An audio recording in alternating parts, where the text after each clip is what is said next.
écologique de Gorse est dédié à l'élevage et à la production de viande bovine. Une race très docile, très laitière, et puis elle est très maternelle, elle s'occupe bien de ses veaux. Oui, ça c'est bon ça. Oh là là. L'élevage à la ferme de Gorse, on est 100% bio, 100% herbe, 100% plein air. Voilà, déjà on est super content d'avoir participé. On trouve que c'est quand même sympa qu'un petit coin comme la Charente-Limousine ait été mis en lumière lors de cette émission et d'avoir pu partager des messages en faveur de notre vision de l'agroécologie. C'était aussi plutôt chouette de le faire sur une chaîne comme France 3. Donc, ouais, non. Alors quelle vision vous espérez avoir transmise ?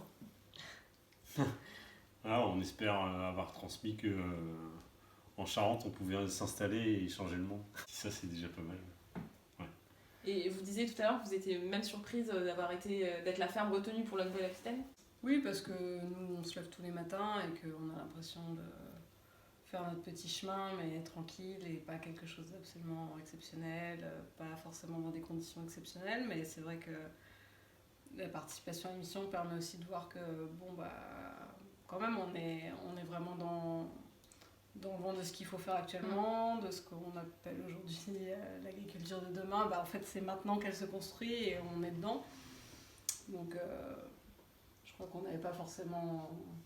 On réalise pas au quotidien qu'on est en train de construire ça, en fait. Les retombées de ce concours, c'est déjà, oui, on a doublement du nombre de personnes qui nous suivent sur Facebook, sur la ferme. On a aussi déjà simplement une adhésion plus forte peut-être à notre discours et à ce qu'on montre en réel sur le terrain, quoi. À l'expérience de ce qu'on met en place. C'est pas simplement un discours, c'est aussi une réalité. Et malgré tout, est-ce que vous avez conscience que ce que vous représentez comme les autres candidats, ça reste quand même une minorité par rapport à toutes les exploitations françaises ? Oui. Oui. Oui, on en a pleinement conscience et ça c'est un peu le côté qu'on trouve des fois dommage, c'est que la vitrine médiatisée est celle d'une agriculture très, très propre, durable, résiliente, autonome, écologique, respectueuse des êtres vivants et de l'environnement, mais que cette agriculture-là aujourd'hui elle représente à peu près 0,1%.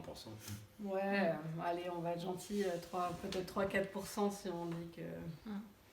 Donc oui, il y a du boulot, mais c'est pas que une histoire des agriculteurs face à leur ferme, c'est aussi des leviers politiques qui sont importants à identifier et qui sont identifiés actuellement et qu'il faut faire bouger. Et c'est une grosse machine. Donc ça se fait pas en 2 jours, cette fameuse transition, en tout cas de l'agriculture en France. Donc on espère aussi que ça va peut-être susciter l'envie chez certains jeunes qui s'installent de prendre d'autres voies que celles qui ont été prises par les parents, et d'oser le changement aussi, parce que c'est possible, et c'est socialement possible de s'intégrer en faisant une agriculture différente. C'est économiquement rentable de le faire. Ça, c'est important parce qu'aujourd'hui, c'est quand même une profession, quoi. Il faut gagner sa vie avec. Et oui, c'est économiquement rentable. Pas besoin Ça de... en Voilà. plus. Là, de l'herbe fraîche et puis des gratouilles, qu'est-ce que tu veux mettre ? Ici, le lien, la proximité, la complicité entre l'éleveur et la bête sont essentiels.